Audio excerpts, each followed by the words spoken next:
কেমন আছো আমার প্রিয় বন্ধুরা? আশা করছি তোমরা সকলেই ভালো আছো, সুস্থ আছো, আর আমিও ভালো আছি। আর এখানে না আমি দাঁড়িয়ে আছি উচ্ছে গাছের পাশে। এই উচ্ছে গাছগুলোতে না পোকা ধরেছে, তো উচ্ছে গাছগুলোতে একটু মাচা করে দিয়েছিলাম। খুব সুন্দর হয়েছে বৃষ্টির জন্য গাছগুলো, কিন্তু দেখো পাতাগুলো সব পোকায় খেয়ে নিচ্ছে। আর মেঘনাকে তো খাইয়ে স্কুলে পাঠিয়ে দিয়েছি, আর তোমাদের দাদাভাই সকালে কাজে বেরিয়ে গেছে, আর আমার শাশুড়ি মা খেয়ে ঘরে বসে পাকা খাচ্ছে। শুধু আমার খাওয়াটাই বাকি। আর সকালে রান্নাবান্না কিছুই তোমাদের সঙ্গে শেয়ার করতে পারিনি, কারণ খুব বৃষ্টি হচ্ছিল। এখন একটু রোদ বেরিয়েছে, আর বৃষ্টির জন্য না উনুনের ভিতর জল উঠে গেছে, রান্না করতে খুব সমস্যা হচ্ছিল। আর ঘরেও না 2-3 জায়গাতে একটু জল পড়ে, তো ওই জন্য রান্নাটা তোমাদের সঙ্গে শেয়ার করিনি। তো সকালে সবার খাওয়া দাওয়ার পরে থালা বাসনগুলো মেজে তারপরে আসলাম ঘরে, আর এখন আমি খাবো আর কি। তো সকালে রান্না করেছিলাম রুটি আলুর তরকারি। তো চলো খাবারটা বেড়ে নিই। তো এখানে আমি রুটি নিয়ে নিয়েছি, এবার তরকারিটা তুলে নেব।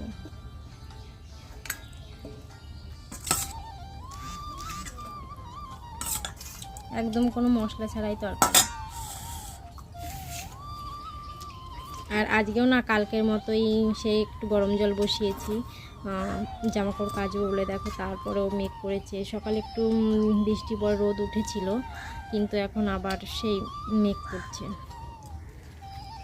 তো ভাবছি খাওয়া দাওয়ার পরে একটু কাচবো। সকালবেলা তো একটু বৃষ্টি হলো, তারপর একটু রোদ উঠেছিল, দেখো আবার বৃষ্টি শুরু হয়ে গেছে, টিপ টিপ করে বৃষ্টি পড়ছে। ভাবছিলাম আজকে কটা কাচবো, সে কালকে তো জল গরম করে কাচতে পারিনি, তোর জন্য আজকে করলাম। তো আজকেও দেখো আবার বৃষ্টি শুরু হয়ে গেছে। দেখি খেয়ে দিয়ে তারপরে যদি রোদ্দুর ওঠে তাহলে কাচবো, আর না হলে কাচবো না। আর কদিন জমিয়ে রাখা যায় বলো নোংরা জামা কাপড়। তো ওই দেখো আবার রোদ বেরিয়েছে। তো যাই হোক, তাড়াতাড়ি করে খেয়ে নিই। তো চলো খাওয়া দাওয়ার পরে তোমাদের সঙ্গে দেখা হচ্ছে। তারপর দেখো আমি জামা কাপড়গুলো ভিজিয়ে দিচ্ছি, কারণ ওগুলো আজকে কেচে দেবো। সুন্দর রোদ বেরিয়েছে, কারণ এখনকার রোদ না কোনো মানে ঠিক নেই। এখন রোদ বেরিয়েছে, একটু পরে বৃষ্টি হতে পারে, ওই জন্যই ভাবলাম যখন রোদ বেরিয়েছে তখন তাড়াতাড়ি করে জামা কাপড়গুলো ভিজিয়ে কেচে দিই। তো ওই দেখো আমার সবগুলো জামা কাপড়গুলো ভিজানো হয়ে গেছে।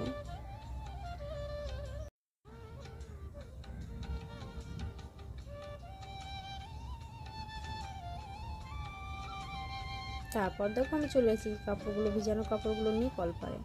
তো ওগুলো কেচে ধুয়ে তারপরে মেলে দেবো।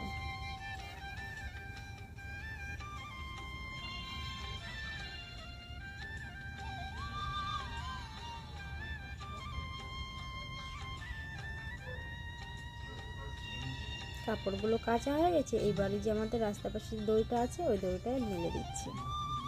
আমি বরাবরই আমি ওইখানটাই মিলি, কারণ আমাদের বাড়িতে অনেক গাছ, তো একদম ছায়া পড়ে, একদম রোদ্দুর পড়ে না। ওই জন্য আমি রাস্তার পাশে ওই দড়িটাই সবসময় কাপড় মেলি।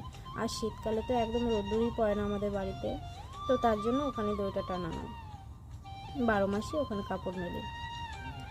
এখন তাও একটু রোদ আসে, শীতকালে একদম রোদ আসতে চায় না।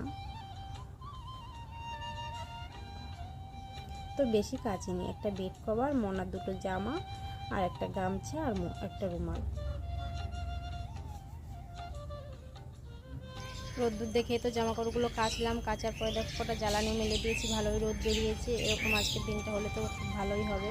তো জ্বালানিগুলো মেলে দিয়েছি, এবার আমি যাবো স্নান করতে, স্নান করে এসে রান্নাটা বসাবো। তো স্নানটা করে আসি, তারপরে তোমাদের সঙ্গে দেখা হচ্ছে। স্নান করে ঠাকুর সেবাটা দিয়ে তারপরে চলে আসলাম রান্নাঘরে। রান্নাঘরে এসে ভাতটা বসিয়ে দিয়েছি। এই যে উনুনে ভাতটা বসিয়ে দিয়েছি আমি। আর এই পাশে উনুনটাতে না জল উঠেছে, রান্না করতে পারছি না, খুব সমস্যা হচ্ছে। আর এই হচ্ছে পুঁই শাকের পাতা, এগুলো ভাজবো পুঁই শাক, আর এটাতে তরকারি হবে। আর এই হচ্ছে টক শাক, ওই কালকে বের করেছিলাম, ওগুলো তো কালকে ভাজা হয়নি, তো ওগুলো আজকে ভাজবো। আর এই অল্প কটা পুঁই শাক আছে, এগুলো মানে বাছতে হবে এতে পোকা আছে কিনা। আর এই কটা আমি বেছে রেখেছি। আর এই যে বাটির ভিতর মাছ, এটা দিয়ে পুঁই শাকের তরকারি করবো।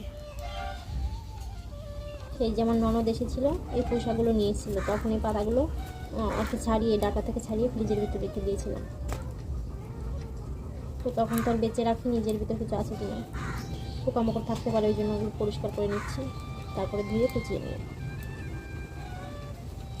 আর পুঁই শাকটা খুব প্রিয় আমার, পুঁই শাক, তারপরে কচুরলতি হচ্ছে, তারপরে ভেন্ডি, আমার খুব ভালো লাগে এই সবজিগুলো।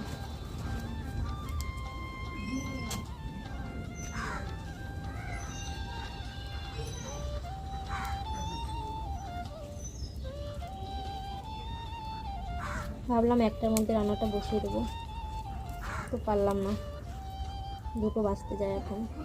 শাকগুলো বাজতে বাজতে এদিকে ভাতটা হয়ে গেছে। এবার ভাতটা আমি ফ্যান জোরান দিয়ে তারপরে তরকারিটা দেবো উনুনে। ভাতটা হয়ে গেছে, আমি উনুন থেকে নামিয়ে রেখেছি। এবার আমি মাছটা দিয়ে তরকারিটা বসিয়ে দেবো।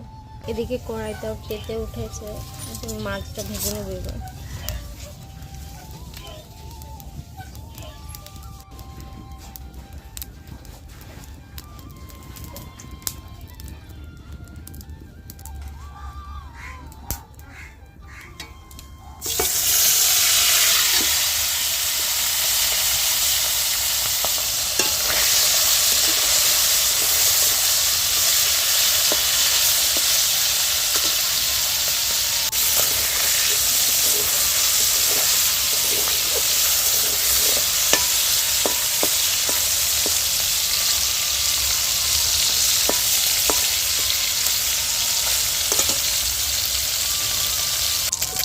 আমার বড় মেয়েটা এইভাবে ডিম ভাজলে খুব ভালো খায়। সিদ্ধ ডিম বা ভাজা ডিম খেতে চায় না, সিদ্ধ করে যদি এভাবে ভেজে দেওয়া যায় ও খুব পছন্দ করে, তাই এর জন্য একটা ডিম সিদ্ধ করে ভেজে নিলাম। মাছটা তো ভাজা হয়ে গেছে, মাছটা নামিয়ে ডিমটা ভেজে নিচ্ছি।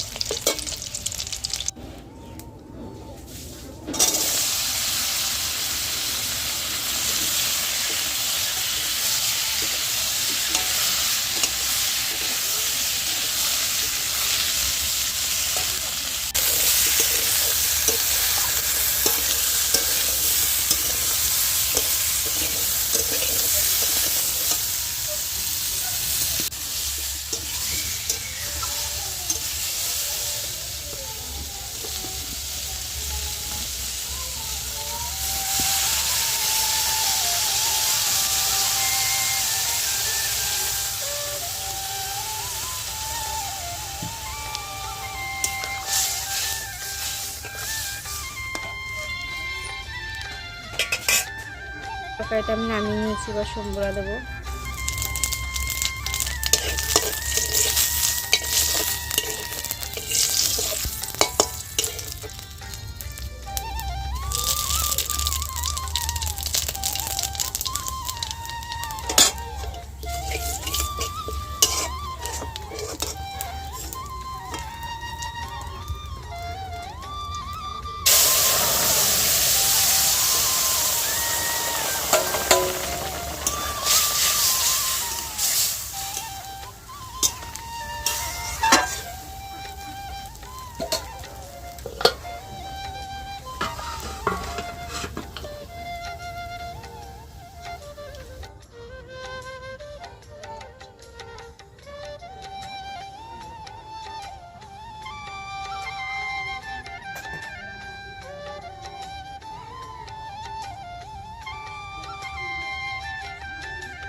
তারপর যে ধোয়া শাকগুলো ছিল ওইগুলো কুচিয়ে নিচ্ছি, কারণ শাকগুলো তখন কুচাতে পারিনি, ওখানে ধুয়ে রেখেছিলাম। ওদিকে তরকারিটা রান্না করছিলাম, তো ওই জন্য শাকগুলো কুচাতে পারিনি। তো এখন তরকারিটা নামিয়ে তারপরে শাকটা ভেজে নেবো আর কি। তোমার তরকারিটা হয়ে গেছে, এবারে শাকটা কুচিয়ে তারপরে ভেজে নেবো। তো তরকারিটা নামিয়ে দেখো কড়াইটা তেতে গেছে, এবার আমি তো তেল দিয়ে দিয়েছি, এবারে শাকগুলো ভেজে নেবো। তো আগে থেকে পেঁয়াজটা কুচিয়ে রেখেছিলাম, এই পেঁয়াজটা দিয়ে দিলাম। তো শাক ভাজাটা আমি তো বেশি না খাই, আমি কিন্তু পেঁয়াজ দিয়ে আমি বেশ ভালোই লাগে পেঁয়াজ কুচি দিতে। পেঁয়াজ কুচি দিলে আমার কাছে মানে খেতে একটু ভালো লাগে আর কি। অনেক সময় রসুনও দিই, কিন্তু আজকে তো পেঁয়াজ দিয়ে রাখলাম, একটু কেমন লাগে খেতে।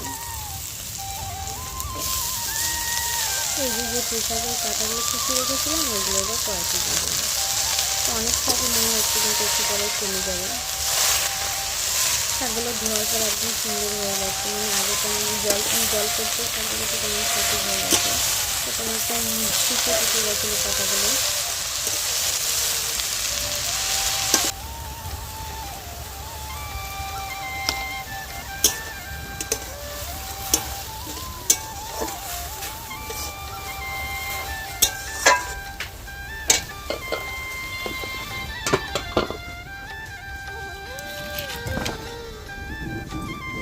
পুঁই শাকটা ভাজা হয়ে গেছে, এবার আমি সেই টক শাক কেটে রেখেছি ওটা ভাজবো।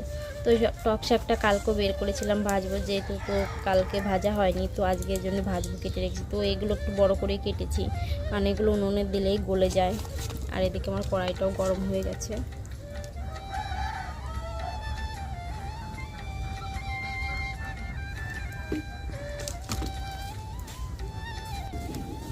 তেলটা গরম হয়ে তার টকে না সর্ষে দিলে খুব ভালো, মানে খেতেও ভালো লাগে আর সেন্টও খুব সুন্দর করে।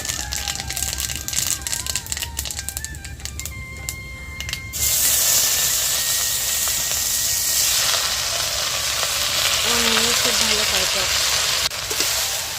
টক থেকে একটু লঙ্কা কমই দিয়েছি, কারণ মেঘনা খায় তো খুব ভালো খায় টক খেতে।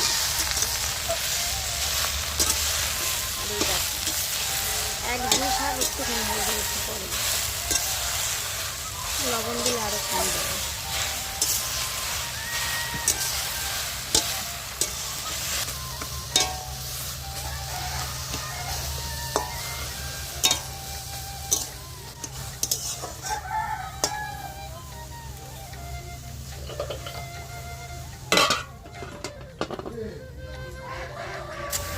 দেখো এক ঝুড়ি শাক একটুখানি হয়ে গেছে, বললাম না যে লবণ দিলে আরও কমে যাবে, টক শাক না লবণ দিলে কমে যায়। সবকটা শাক রান্না করলেই ভালো হতো। যাই হোক এখন রান্না তো হয়ে যাচ্ছে, ওটা কালকে করবো হয়তো।